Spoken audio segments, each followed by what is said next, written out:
모든 분들을 주님의 이름으로 환영하고 축복합니다. 우리 옆에 계신 분들 바라보면서 잘 오셨습니다 이렇게 한번 축복해 주시겠습니까? 예, 감사합니다. 날씨도 굉장히 많이 덥고 그리고 날도 궂은데 하나님 사랑하는 마음으로 이곳에 오신 모든 분들을 주님의 이름으로 환영하고 축복합니다. 오늘 저는 말씀에 순종하는 삶이라는 제목을 가지고 함께 하나님의 말씀을 나누기를 원합니다.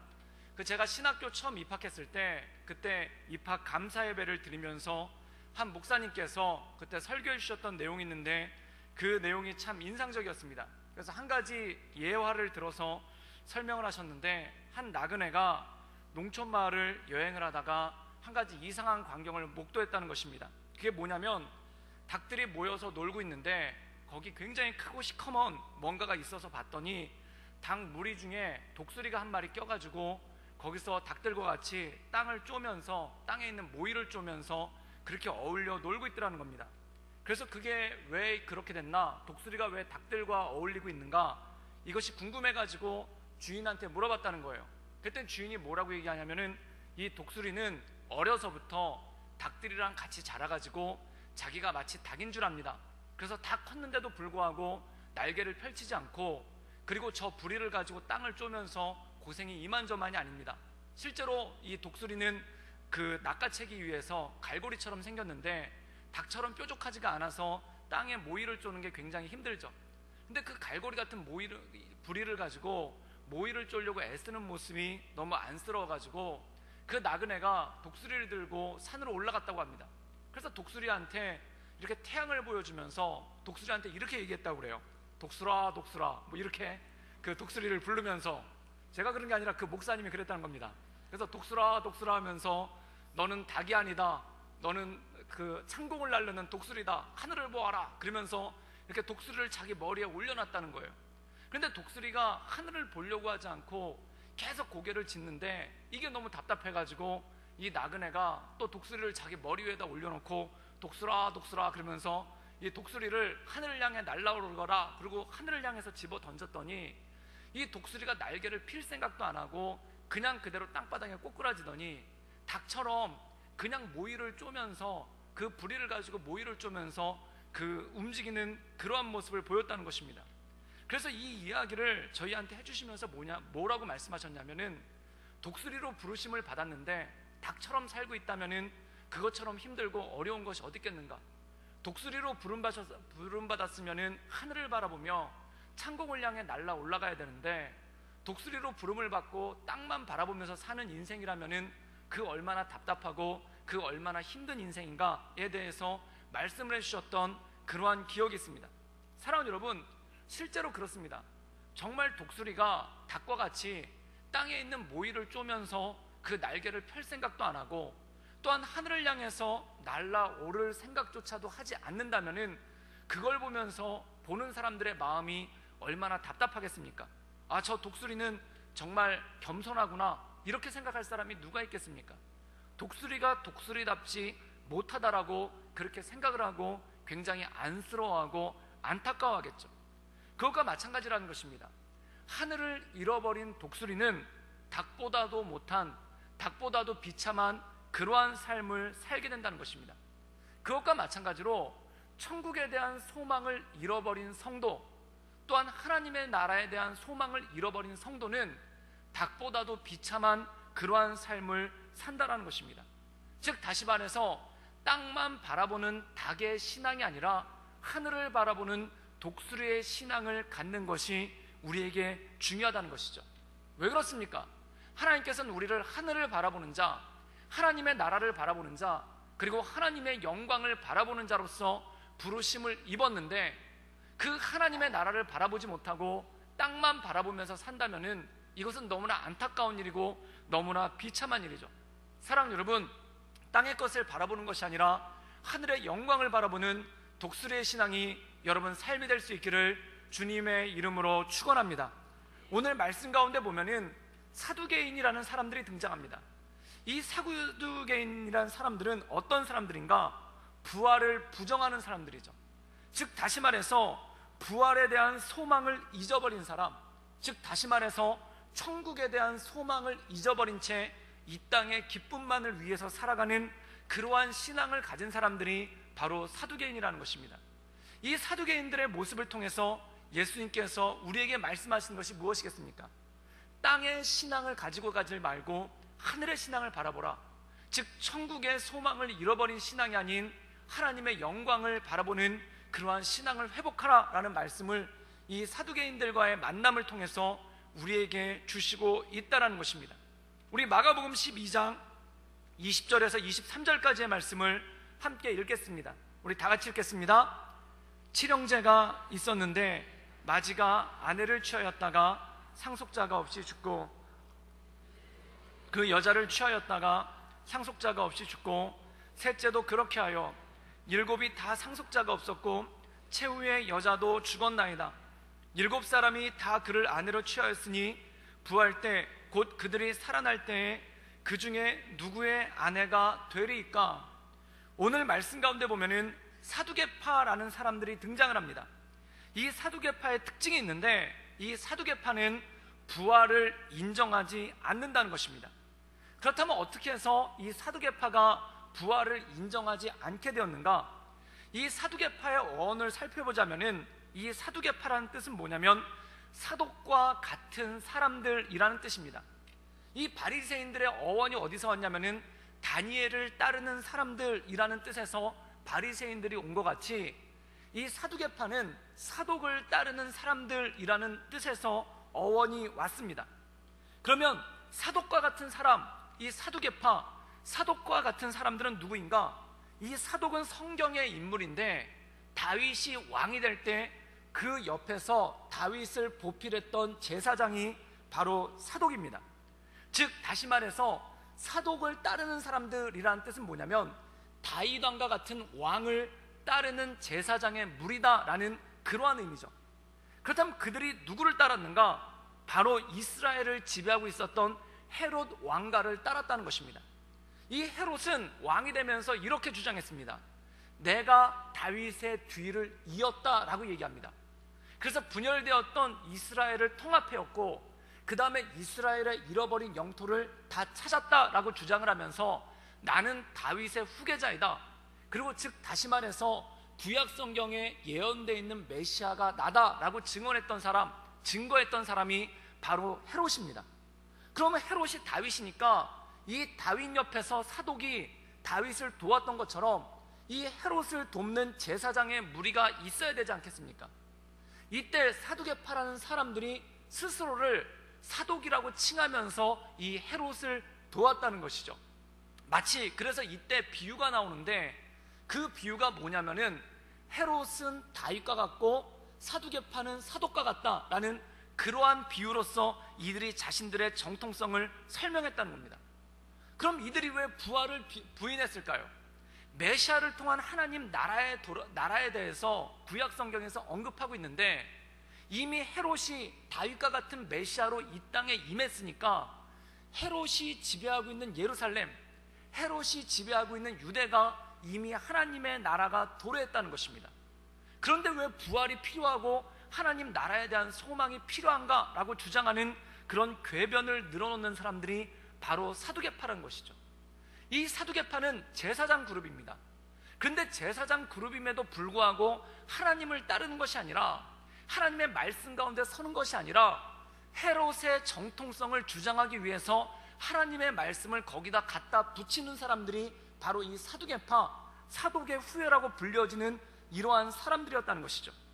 그런데 이들이 자신들이 천국에 없음에 대해서, 그리고 하나님의 나라가 이미 헤롯의 왕가를 통해서 이 땅에 임한 것을 사람들한테 전파하고 논쟁을 했는데, 그들이 예수님께 찾아와가지고 부활에 관해서 물었다는 것입니다. 그들이 말하고 싶은 요지는 뭐냐면은 부활은 없다라는 것입니다. 그럼 그들이 부활이 없다라고 주장하기 위해서 예를 든 것이 무엇이냐면은 오늘 읽었던 말씀 한 가지 예를 듭니다. 비유를 듭니다. 그 비유가 뭐냐면은 칠형제가 있었는데 그 첫 번째 아들에게 한 여자가 결혼을 했다는 거예요. 근데 이 여자가 결혼을 했는데 그 첫째 아들이 자식을 낳지 못하고 죽었다는 겁니다.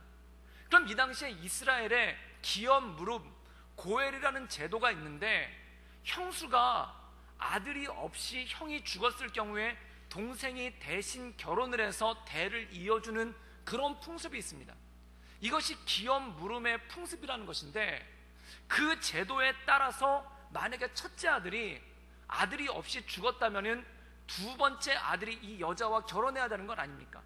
그리고 두 번째 아들도 아들이 없이 그렇게 죽었다면 세 번째 아들이, 이런 식으로 아들들이 다 죽어가지고 마지막에 일곱 번째 아들까지 이 여자와 결혼을 했는데 아들이 없이 죽었다면 나중에 부활 때 이 여자의 진짜 남편은 누구겠습니까? 라고 묻는 질문이에요. 진짜 부활이 있어서 이 여자도 살아나고 7명의 아들들도 살아났다면, 7명의 형제들도 살아났다면 도대체 이 여자는 누구의 아내겠는가? 그리고 이 여자의 남편은 7명 중에 누구겠는가? 라는 이러한 질문을 예수님께 드리면서 부활이 없다라고 얘기한다는 것입니다. 사랑하는 여러분, 이들이 부활이 없음을 주장하기 위해서 예를 든 것이 뭐냐면 레위기에 나오는 기염 무름의 제도에 대해서 얘기했다는 겁니다. 즉 구약에 나오는 율법을 가지고 자신들이 부활이 없음에 대해서 주장하는 도구로서 썼다는 겁니다.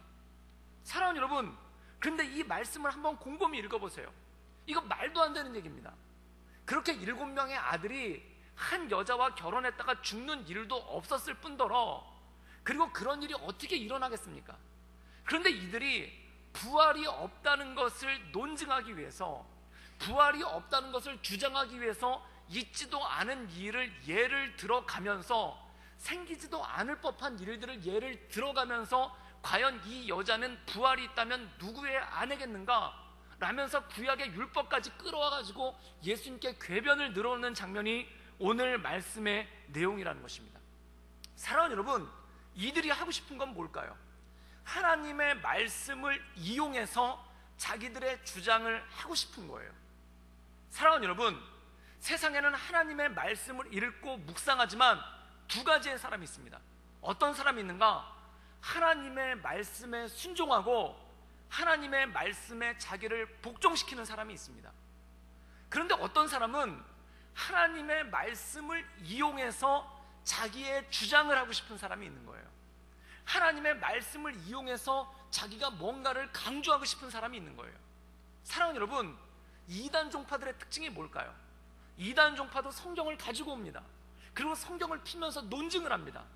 그런데 가만히 그들의 얘기를 들어보면은 성경의 말씀에 그들이 순종하는 게 아니라 자기들이 하고 싶은 주장에 성경의 말씀을 끼워 맞추는 거예요. 사랑하는 여러분, 성경을 읽어도 두 종류의 사람이 존재합니다. 하나님의 말씀 가운데 나를 내려놓는 사람, 하나님의 말씀 가운데 나를 순종시키는 사람, 하나님의 말씀 가운데 나를 무릎 꿇리고 그것에 복종하며 나가는 사람이 있고, 하나님의 말씀을 이용해서 자기의 주장을 늘어놓고 싶은 사람이 있다는 거예요. 그런데 오늘 말씀 가운데 보면 사두개인이 하나님의 말씀을 들고 나와서 증명하고 싶은 게 뭐냐면 부활이 없다라는 거예요. 왜 부활이 없다라고 증명하고 싶은가? 이미 헤롯을 통해서 이 땅 가운데 하나님의 나라가 임했는데 부활이 무슨 소용이고 천국이 무슨 소용이 있느냐? 즉 헤롯이 다윗이다, 헤롯이 메시아다, 이거를 주장하고 싶어서 걷다가 하나님의 말씀을 끌어들여가지고, 걷다가 하나님의 말씀을 끼워 맞춰가지고 그것을 주장하고 예수님 앞에 나와서 주장하는 장면이 오늘 말씀 가운데 나와 있다는 것입니다. 사랑하는 여러분, 성경을 보면은 하나님의 말씀을 또는 경건을 자기의 유익을 위해서 쓰는 사람들이 있어요. 성경에 보면 사울이라는 왕이 등장을 합니다. 이 사울이라는 왕이 하나님께 불순종을 했다가 하나님께 버림을 받는 장면이 나오는데, 그의 첫 번째 불순종이 뭐냐면은 사무엘을 대신해서 제사를 지낸 거예요. 그런데 중요한 것이 있습니다. 사무엘이 제사 지내기로 한 날이 있는데 그날에 늦게 오는 거예요. 그러니까 사울이 마음이 급해가지고 자기가 직접 제사를 지어요. 그러면 진짜 사울의 죄는 무엇이겠습니까? 제사를 직접 주관해서는 안 되는 왕이 제사를 주관한 것이 죄겠습니까? 물론 그런 의미도 있습니다. 그런데 그가 서둘러서 제사를 지냈던 이유는 뭐냐면은 군대가 흩어지는 거예요. 전쟁을 하기 위해서 백성들을 모았는데 사무엘 선지자가 빨리 와서 제사를 지내줘야 군대에 사기가 올라서 전쟁을 할 텐데, 사무엘 선지자가 안 오고 제사를 안 지내니까 군대가 술렁거리고 흩어지기 시작하는 거예요. 그러면 이 사람이 제사를 지낸 이유는 뭐냐면은 하나님께 예배하기 위해서, 하나님을 경외하기 위해서 제사를 지낸 것이 아니라 군대가 떠나는 것을 막으려고 제사를 지냈다는 겁니다. 그럼 이 사람의 마음 가운데 큰 것은 무엇입니까? 하나님이 아니라 군대가 그의 마음 가운데 더 큰 거예요. 군대가 흩어지는 것이 더 중요한 거예요. 군대가 흩어질까 봐 더 두려운 거예요. 나중에 이 사람이, 이 당시 이스라엘 군대는 농민군입니다. 즉 직업군인이 아니라 전쟁 때마다 군인들을 모아야 되는 거예요. 그런데 이 군인들이 잘 안 모이니까 이게 힘들어요. 그래서 어떻게 하냐면은 상비군, 직업군인 제도를 이스라엘에 처음으로 채용한 사람이 이 사람입니다. 그런데 문제가 뭐냐면 직업군인을 두니까 이들한테 월급을 줘야 돼요. 돈을 줘야 돼요. 그러니까 돈이 필요해요. 그래서 나중에 아말렉과 전쟁을 벌이는데 하나님께서 분명히 소와 양과 염소 모든 값진 것들을 다 진멸하라고 그랬는데 진멸하지 않고 빼돌립니다. 그때 사무엘이 그걸 추궁을 하죠. 왜 하나님의 말씀을 순종하지 않았는가? 라고 했더니 그가 궁색하게 이렇게 얘기를 합니다. 제사를 지내려고 했습니다. 그런데 그의 마음 가운데 제사를 지내려고 그렇게 했는가? 그게 아니에요. 그의 마음 가운데 뭐가 중요하냐면 하나님이 아니라 군대가 중요한 거예요. 어떻게 하면 군대를 유지시킬 수 있을까? 그래서 이 군대를 유지하기 위해서 제사를 이용하는 그러한 모습이 그의 삶 가운데 있었다는 것입니다. 즉 자기의 뜻을 이루기 위해, 자기의 욕심을 채우기 위해 제사를 이용하고 하나님의 말씀을 이용하는 것이 바로 사울의 모습이었다는 것입니다. 사랑하는 여러분, 죄란 뭘까요? 하나님 말씀보다 더 큰 게 있는 거예요. 내가 원하는 것을 이루기 위해서, 내가 소원하는 것을 이루기 위해서, 내가 뜻하는 것을 이루기 위해서 하나님의 말씀을 거기다 갖다 붙이고 경건을 걷다 갖다 붙이고 그것을 이용하는 것입니다. 사랑하는 여러분, 때로 우리가 누군가한테 얘기할 때 이것은 하나님의 뜻이라고 얘기합니다. 사랑하는 여러분, 그런데 곰곰이 생각해 보십시오. 그게 정말 하나님의 뜻인지 아니면 내 의견을 관철시키기 위해서 하나님의 뜻을 갖다 붙인 것인지. 때로 우리가 신앙생활을 하면은 하나님의 뜻이라고 얘기하는데, 하나님의 말씀이라고 얘기하는데, 하나님의 뜻에 내가 순종하고 하나님의 말씀에 내가 순종해서 나가는 것이 아니라 내 주장에 하나님의 뜻을 갖다 붙일 때가 있고, 그리고 내 주장에 하나님의 말씀을 갖다 붙일 때가 너무나 많이 있다는 것입니다. 사랑하는 여러분, 온전한 신앙이란 무엇인가? 내가 하나님의 말씀에 무릎 꿇는 것이지 하나님의 말씀을 이용하는 것이 아니라는 것입니다. 사랑하는 여러분, 하나님의 말씀에 순종할 수 있기를 주님의 이름으로 축원합니다. 그것이 바로 온전한 신앙이고 온전히 그 앞에 나가는 것이죠. 성경에 보면은 여호수아가 여리고성에 전쟁을 하기 위해서 나갑니다. 그때 그가 강변을 거닐고 있는데 거기 여호와의 군대 장관이 칼을 뽑아 들고 서 있는 거예요. 그때 이 여호수아가 그 앞에 가서 칼을 뽑고 이렇게 얘기합니다. 너는 우리의 편인가 우리 적들의 편인가? 그랬더니 여호와의 군대 장관이 뭐라고 얘기하냐면은 나는 여호와 하나님을 위하여 싸운다 라고 얘기합니다. 그때 여호수아가 그 앞에 무릎을 꿇고 그 발에서 신을 벗습니다. 사랑하는 여러분, 이건 무엇일까요? 하나님더러 내 편이 되어달라고 간구하는 게 아니라 내가 하나님의 편이 되기 위해 애쓰는 것입니다. 사랑하는 여러분, 우리가 기도할 때 기도 중에 오류가 무엇인가? 하나님한테 자꾸 내 편 되달라고 해요. 내가 뜻을 세워놨어요. 내가 뜻을 정해놨어요. 그리고 내가 뭔가를 하기로 작정을 했어요. 그리고 하나님한테 내 뜻에 따라달라고, 내 편이 되어달라고 간구할 때가 있다는 것입니다. 사랑하는 여러분, 기도는 내가 하나님께 내 편이 되달라고 간구하는 게 아닙니다. 내가 하나님 편이 되기를, 그리고 하나님의 뜻이 무엇인지를 간구하며 나가는 것이 기도인 줄 믿습니다. 그게 바로 온전한 기도예요. 그때 너는 누구 편인가? 여호와의 군대 장관 보고 너는 누구 편인가? 그때 나는 여호와 하나님을 위해서 싸운다. 그러니까 그때 여호수아가 그 앞에 무릎을 꿇습니다. 그리고 이렇게 간구하죠. 내가 하나님의 편이 되도록 해주십시오. 사랑하는 여러분, 이 땅을 살아가면서 내 편 만들려고 애쓰지 않기를 주님의 이름으로 축원합니다. 세상의 가장 큰 죄가 무엇인가? 내 편 만들려고 애쓰는 거예요. 다윗의 범죄가 크게 두 가지가 있는데, 첫 번째가 밧세바를 억지로 취한 죄가 있고, 두 번째가 뭐냐면 인구조사입니다. 저는 그 말씀을 읽어보면서 참 궁금했어요. 인구조사를 한 게 왜 죄인가? 인구조사는 민수기에도 2차례나 있었어요. 나쁜 게 아니에요. 그런데 다윗이 인구조사를 했을 때 하나님께서 그거를 죄로 여기셨다는 거예요. 그럼 이 인구조사가 가지고 있는 의미는 뭐냐면, 내 편이 누구인가 세본 거예요. 나를 위해서 싸워줄 사람, 나를 위해서 내 편이 되어줄 사람이 누구인지를 세본 거예요. 사랑하는 여러분, 내 편이 누군가에 관심 갖지 않기를 주님의 이름으로 축원합니다. 이 보면은 엄마랑 아빠랑 싸우면은 애들을 앉혀놓고 너 누구 편이야 그래요. 이거 참 괴롭습니다. 엄마 편이야 아빠 편이야 그렇습니다.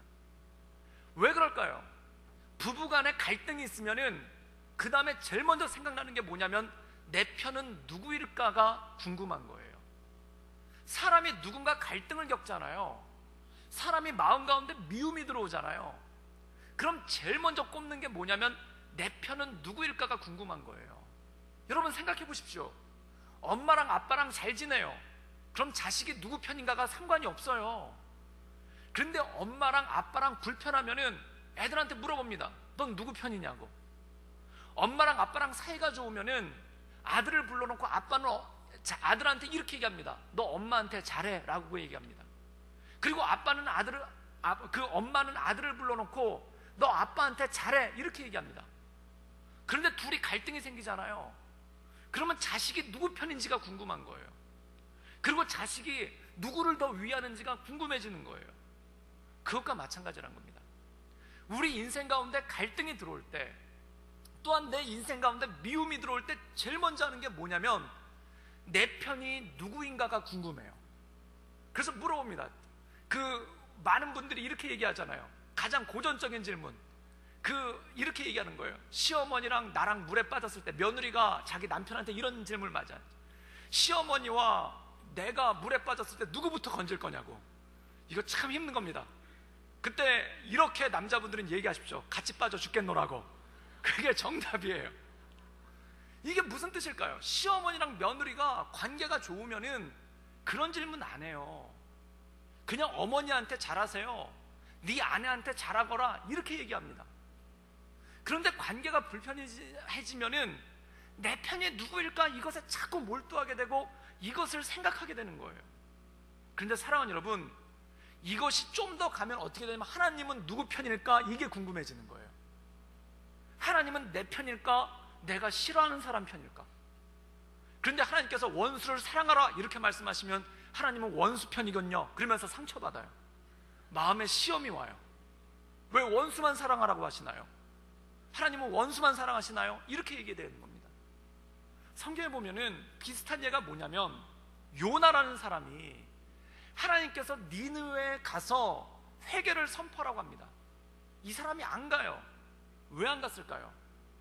이 니느웨에 대한 미움이 가득한 거예요. 그 마음 가운데 뭐가 컸는가? 하나님에 대한 말씀보다 니느웨에 대한 미움이 더 큰 거예요.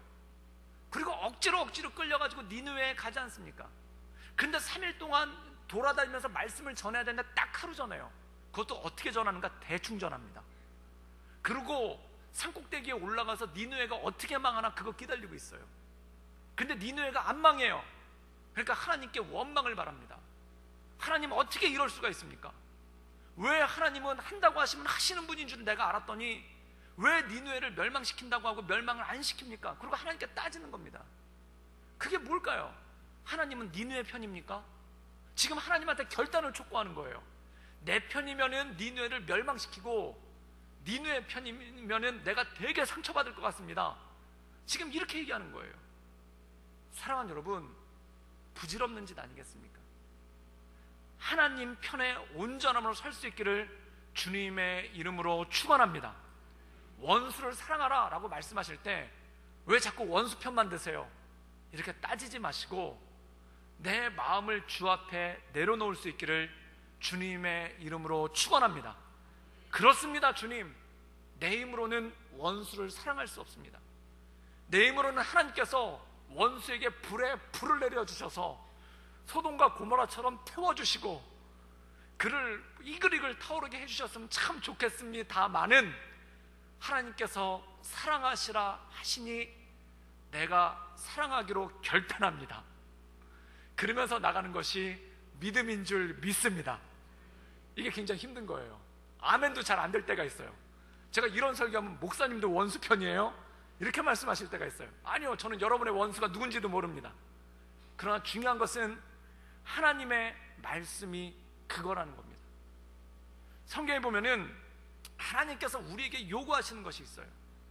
탕자의 비유에 보면은 이 둘째 아들이 허랑방탕하게 살다가 거짓골이 되어서 아버지께 돌아옵니다. 그때 그 아버지가 가가지고 이 아들을 반기고 아들을 상징하는 반지를 껴주고 그리고 송아지를 잡아서 잔치를 벌리는 거예요. 그런데 그때 못마땅한 사람 딱 하나 있어요. 누구냐면 큰아들이에요.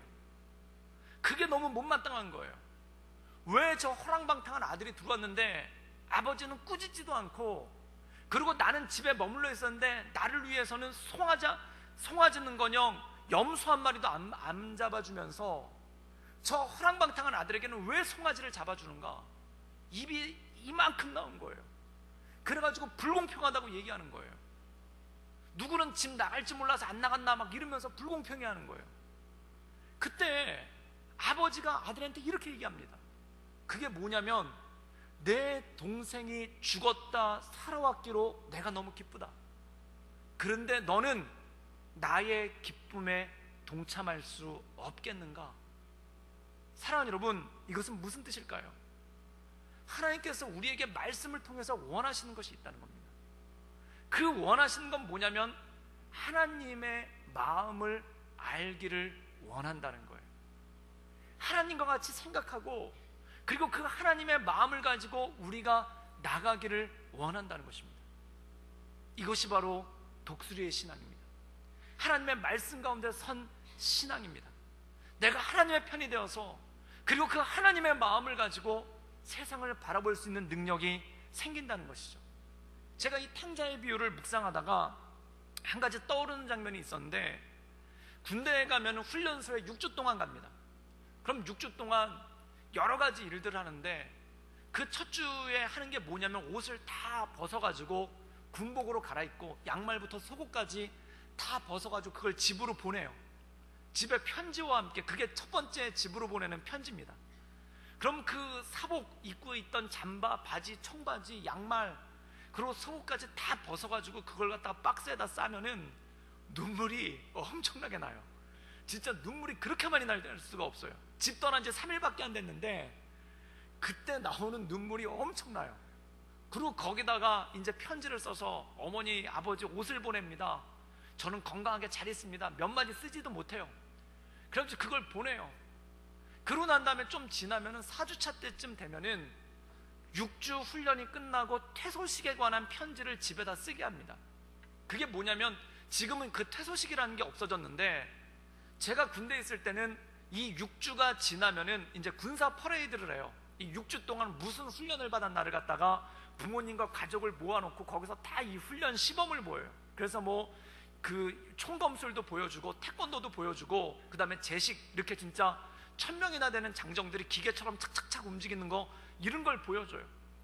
그래서 그거를 보러 오라고 부모님한테 편지를 쓰는데 그 편지에다가는 그때는 하고 싶은 말을 쓰게끔 해줘요. 그때 제가 어머니한테 어머니 보고 싶습니다 막 그러면서 아버지도 같이 오시고 누나도 데려오시고 뭐 누구도 데려오고 막 쓰다가 밑에다가 뭐라고 썼냐면은 그런데 오실 때 콜라와 통닭을 꼭 사다 주세요. 그거를 썼어요. 왜냐면 군대에 있으니까 제일 먹고 싶은 게 콜라랑 치킨, 이 두 개가 막 생각이 나는 거예요. 그래서 어머니가 오셨을 때 어머니도 뵙고 싶지만 콜라랑 치킨을 양념 반 후라이드 반 꼭 사오셨으면 좋겠습니다. 그래가지고 그걸 갖다가 밑에다가 쓴 거예요. 꾹꾹 눌러가지고 쓴 거예요. 그때 진짜 퇴소식 날이 됐는데 어머니 오시고 그 다음에 아버지 오시고 삼촌들까지 다 왔죠. 그래가지고 이제 같이 식사를 하는 시간이 있는데 진짜 콜라를 양념 반 프라이드 반으로 해가지고 치킨까지 싸우신 거예요. 그래가지고 그걸 보니까 너무 맛있죠. 그래가지고 그걸 먹고 있는데, 그런데 저희 이모는 옆에서 바른말 되게 잘하시거든요. 딱 이렇게 막 제가 그걸 막 먹고 있으니까 저를 이렇게 보시더니 맛있냐? 그러시는 거예요. 그래서 제가 말도 못하고 막 너무 맛있다고 그랬더니 네 엄마는 너 군대 간 동안에 치킨 한 번도 안 먹었다 그러시는 거예요. 그런데 진짜 보니까 제가 어머니 식성을 닮아가지고 이 치킨이랑 콜라, 저만 좋아하는 게 아니라 저희 어머니도 굉장히 좋아하세요. 그래서 주일날 예배 끝나고 집에 오시면 꼭 치킨을 시켜 드시던 그 어머니의 하나님께 예배 드리는 그 감사함을 치킨으로 정리하시는 그런 습관이 있으셨는데, 제가 군대 가고 난 다음에는 치킨을 한 번도 안 드셨다는 거예요. 사랑하는 여러분, 왜 그럴까요? 아들이 생각나니까 그러는 거예요. 저희 어머니도 제가 치킨 좋아하는 거 아시거든요. 콜라 좋아하는 거 아시거든요. 그런데 아들이 군대 가가지고 그거를 못 먹으니까 어머니도 같이 못 드시는 거예요. 사랑하는 여러분, 합리적으로 한번 생각해 보십시오. 아, 우리 아들이 못 먹었으니 나라도 많이 먹어야 되겠다. 우리 아들 몫까지 내가 열심히 먹어야지.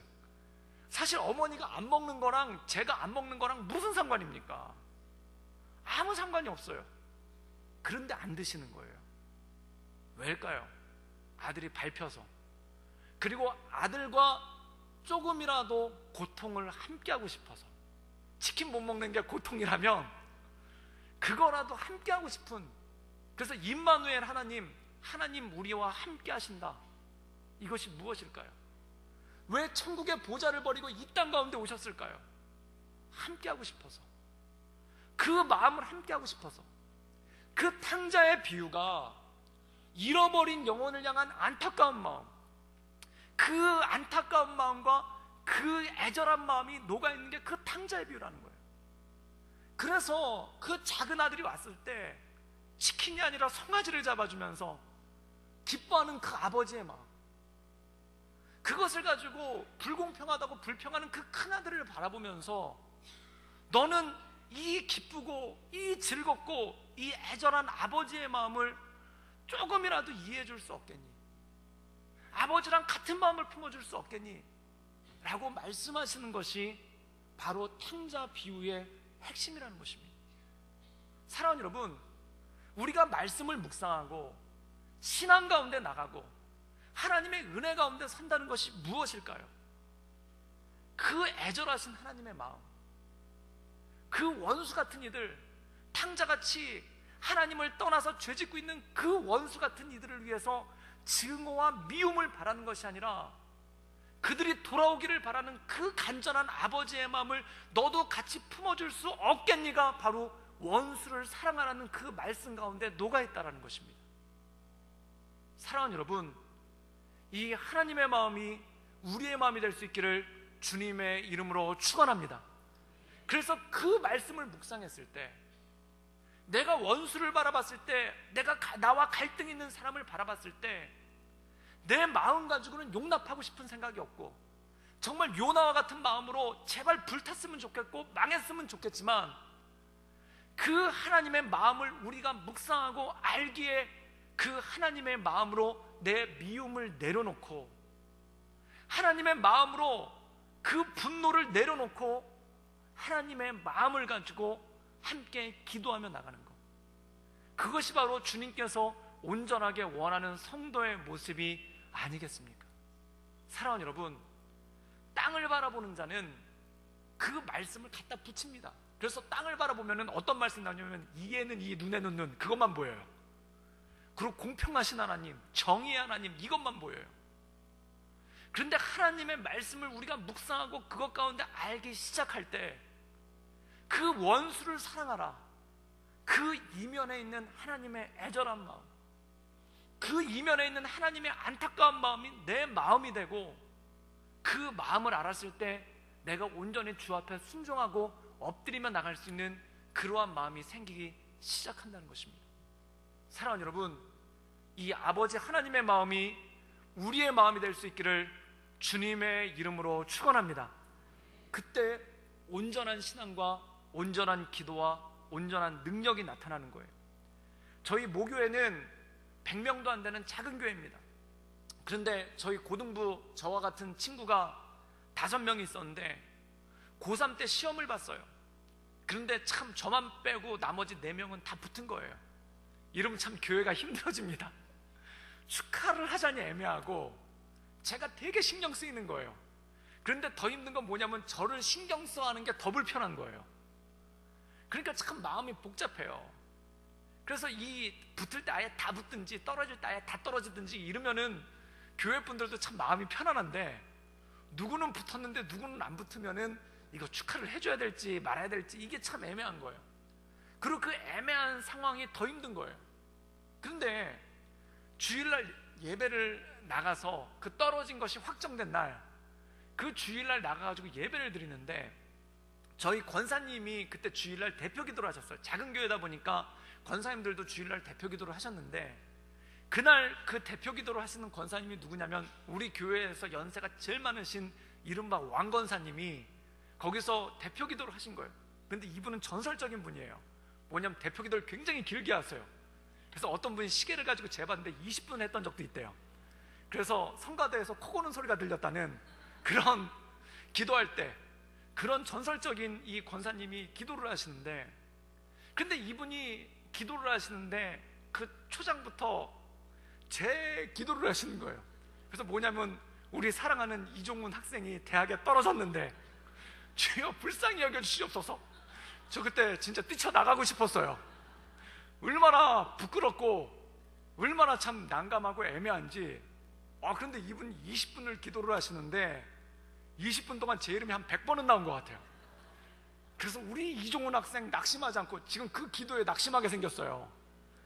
그래가지고 막 이렇게 하고 있는데 이분이 한 5분째 기도를 하시다가 우시는 거예요. 그런데 막 울면서 기도를 하시는데 이분이 저를 위해서 정말 연세가 많으셨거든요. 은퇴하시고 난 다음에도 연세가 정말 많으시고 지금은 소천하셨는데, 그분이 제 기도를 하시다가 눈물을 흘리시면서 대표 기도 때 눈물을 흘리시면서 기도하시는데, 처음에 5분 전에는 되게 창피해서 죽을 것 같았고 되게 창피해서 막 그러고 막 교회를 뛰쳐나가고 싶었어요.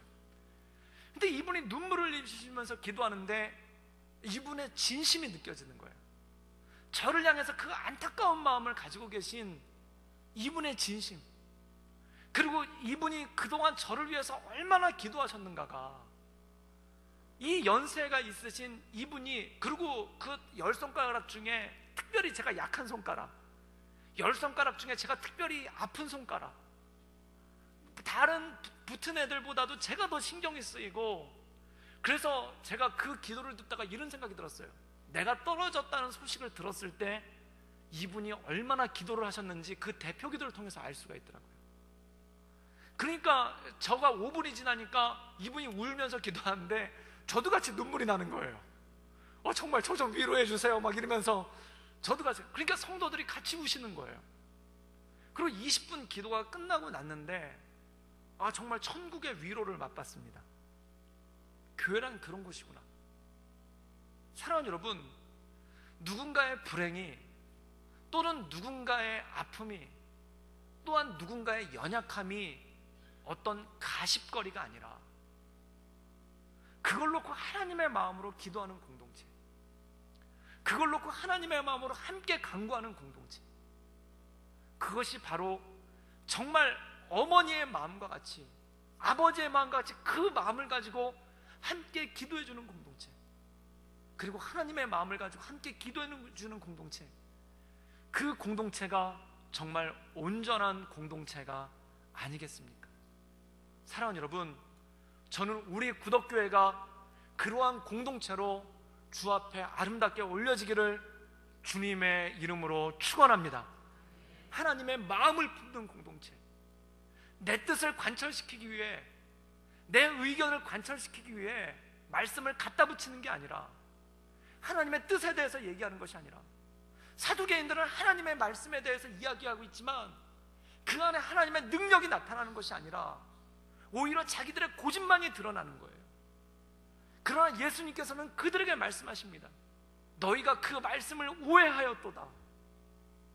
이 말씀을 통해 하나님께서 주시는 것은 무엇입니까? 이 성경을 통해서 하나님께서 우리에게 주시고 싶은 메시지는 딱 하나입니다. 하나님의 마음입니다. 그래서 이 하나님의 마음을 담아서 요한 1서에서는 이렇게 이야기하고 있습니다. 하나님은 사랑이시라. 그 하나님의 애절한 사랑, 그 하나님의 간절한 사랑을 담은 것이 이 성경인 줄 믿습니다. 그리고 우리가 이 성경을 묵상하고 이 성경을 읽고 나갈 때 그 하나님의 애절한 마음이 우리 마음 가운데 들어오는 것이고, 그 마음을 가지고 기도할 때 하나님의 동역자로서, 하나님의 친구로서, 하나님의 온전한 사람으로서 나아갈 수 있지 않겠습니까? 사랑하는 여러분, 저는 우리 구덕교회에서 말씀을 읽을 때, 그리고 하나님의 말씀을 나눌 때, 그리고 그 말씀을 묵상할 때 이 성경에 나타난 하나님의 마음이 우리의 마음이 되기를 주님의 이름으로 축원합니다. 그래서 그 마음을 가지고 기도하는 공동체, 그 마음을 가지고 서로 사랑하는 공동체, 그 하나님의 아프신 마음을 가지고 함께 나아가는 공동체가 될 때 우리는 이 말씀을 이뤄가고 이 말씀 가운데 온전함을 이뤄나갈 수 있는 하나님의 거룩한 믿음의 사람들이 될 줄 믿습니다. 그러면 이 말씀 가운데 날마다 승리하며 나가는 우리 구덕교회 모든 식구들 될 수 있기를 주님의 이름으로 축원합니다. 이 시간 함께 기도하며 나가기를 원하는데, 우리의 목소리로 함께 통성으로 기도하며 나가기를 원합니다. 우리가 말씀을 보며 기도를 하며 예배를 드리며 가장 중요한 것이 무엇이겠습니까? 하나님의 마음을 알아가는 것입니다. 하나님의 마음 가운데 서는 것입니다. 그래서 로마서 12장에서 이렇게 말씀하고 있습니다. 함께 즐거워하고 함께 울라. 그 하나님의 마음으로 엎드리는 공동체, 그 하나님의 마음으로 서로를 위해 기도하는 공동체, 그리고 그 하나님의 마음으로 하나님의 은혜 가운데 나가는 공동체. 궤변이 아니라, 내 주장을 관철시키기 위한 말씀이 아니라 내 모든 것들을 내려놓고 하나님의 마음을 품고 나가는 공동체, 이것이 바로 믿음의 공동체, 신앙의 공동체 아니겠습니까? 지금 우리가 말씀을 읽고 묵상하고 그 말씀 가운데 나갈 때 그 하나님 아버지의 마음을 우리 마음 가운데 깨달아 알게 하시며 하나님의 은혜 가운데 서갈 수 있도록 주님 이끌어 주시옵소서. 그리고 하나님의 마음을 가지고 기도하는 공동체 되게 하여 주시옵소서. 누군가의 불행이, 또한 누군가의 아픔이 가십이 아니라, 이야기거리가 아니라 함께 마음 아파하며 기도하는, 함께 즐거워하고 함께 우는 그 하나님의 공동체로 우리를 붙잡아 주시고 우리를 인도하여 주시옵소서. 우리 다 같이 간절한 마음으로 주께 기도하며 나아가겠습니다. 함께 기도하시겠습니다.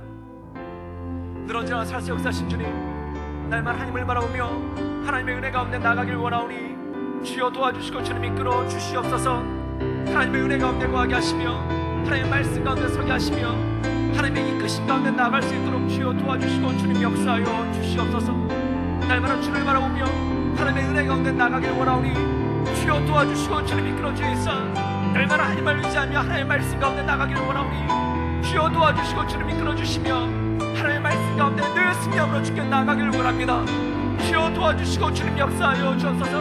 하나님 아버지의 마음으로 하나님 그들을 위하여 기도하게 하시며 하나님 아버지의 마음으로 그들을 위하여 엎드리게 하시며 날마다 주만을 바라보며 하나님의 인도하신 가운데 나갈 수 있도록 주여 도와주시고 주님 역사하여 주시며 하나님의 인도하신 가운데 늘 승리함으로 주께 나갈 수 있도록 주여 역사해 주시고 주님 이끌어 주시사. 날마다 주를 의지하며 하나님의 은혜 가운데 나갈 수 있도록 주님 역사하여 주시옵소서.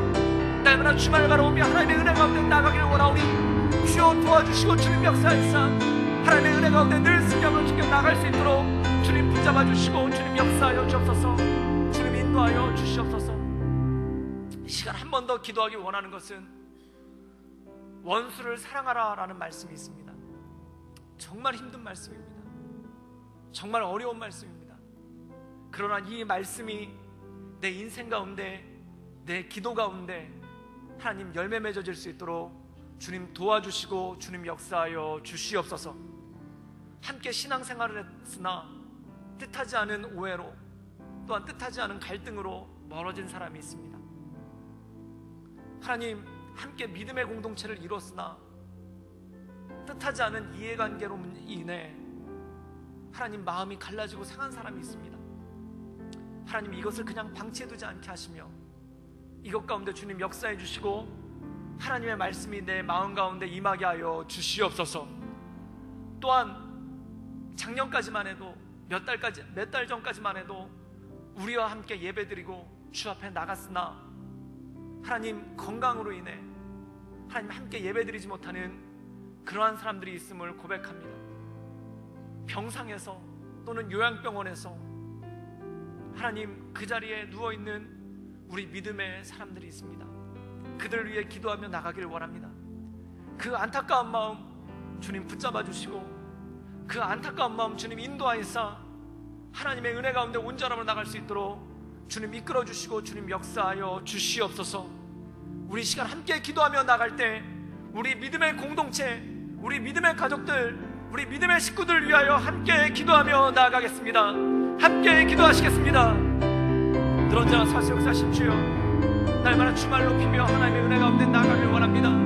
주여 도와주시고 주님 인도하시며 하나님의 은혜와 하나님의 권능 가운데 날마다 주말을 바라보며 하나님의 말씀 가운데 엎드리게 하시고 날마다 주를 의지함으로 하나님의 은혜 가운데 나아가길 원하오니 주님 이끌어주시고 주님 역사하사 날마다 주말 바라보며 하나님의 은혜 가운데 엎드리길 원합니다. 주여 도와주시고 주님 인도하시며 날마다 주말 의지함으로 하나님의 은혜 가운데 나아가길 원하오니 주님 이끌어주시고 주님 역사하여 주시옵소서. 하나님의 크신이와 권능을 더해주시고 날마다 주님의 이끄신 가운데 늘 승리함으로 주께 나아가길 원하오니 주여 도와주시고 주님 인도하사 우리가 온전한 믿음의 공동체를 이루어 하나님께서 기뻐하시는 삶이 우리 삶 가운데 이루어질 수 있도록 주님 이끌어 주시옵소서.